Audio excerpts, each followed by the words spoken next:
اللہ نے جو سسٹم بنایا ہے اور قدرت نے جو سسٹم بنایا ہے ہمیں اسی کو فالو کرنا ہے۔ اگر ہم قدرت کی جانب سے اللہ کی طرف سے بنائے ہوئے سسٹم کے ساتھ چھیڑ چھاڑ کریں گے تو ہم کبھی بھی کامیاب نہیں ہو سکتے۔ اللہ کی طرف سے بنائے ہوئے سسٹم کو فالو کرنے ہی میں ہماری زندگی کی کامیابی ہے۔ دیکھیے پیسہ ہے، آپ اس کو سنیے کہ پیسہ ہے، مال ہے، دولت ہے۔ کیا پیسہ اور دولت بذات خود یعنی اپنے آپ میں کوئی چیز ہے؟ اپنے آپ میں اس کی کوئی حیثیت ہے؟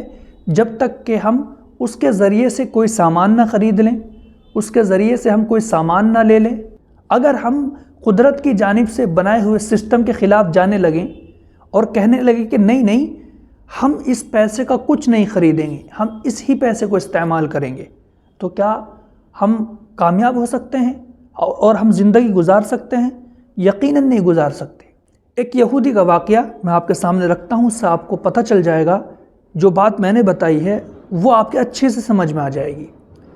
ایک یہودی جس کے پاس بے انتہا مال تھا، سونا چاندی، اتنا مال تھا کہ اس نے اپنے خزانے کو زمین کے اندر دفن کر رکھا تھا، یعنی محفوظ کر رکھا تھا زمین کے نیچے۔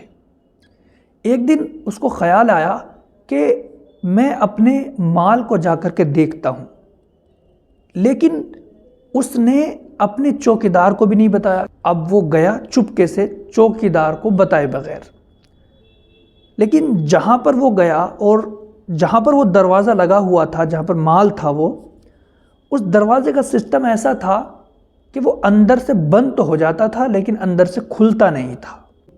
اب اس نے دروازہ کھولا اور وہ اندر چلا گیا، غلطی سے اس نے دروازے کو اندر سے بند کر دیا۔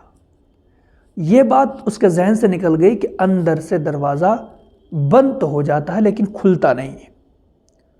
اب جب وہ گیا اندر، اتنا مال، سونا چاندی اس نے دیکھ لیا کہ ٹھیک ہے سب محفوظ ہے، واپس آیا۔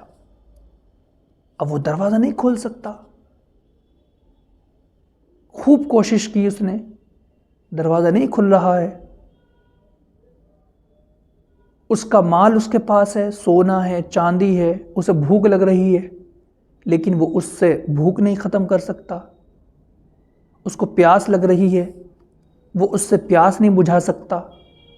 اس کو نیند آ رہی ہے، بستر نہیں ہے۔ اب آپ بتائیں، کیا مال بذات خود کوئی چیز ہے؟ اگر مال بذات خود کوئی چیز ہوتا تو اس کی بھوک بھی ختم ہوتی، اس کی پیاس بھی ختم ہوتی، اس کو نیند بھی وہاں پر مل جاتی، لیکن نہیں، کیونکہ بستر نہیں تھا۔ مال سے بستر آتا ہے، پانی نہیں تھا، کھانا نہیں تھا، وہ سب مال سے آتا ہے۔ مال اپنے آپ میں کوئی چیز نہیں ہے۔ اس لیے یاد رکھنا کہ قدرت کے نظام کے ساتھ چھیڑ چھاڑ ہرگز نہ کریں، ورنہ نقصان ہی نقصان پائیں گے۔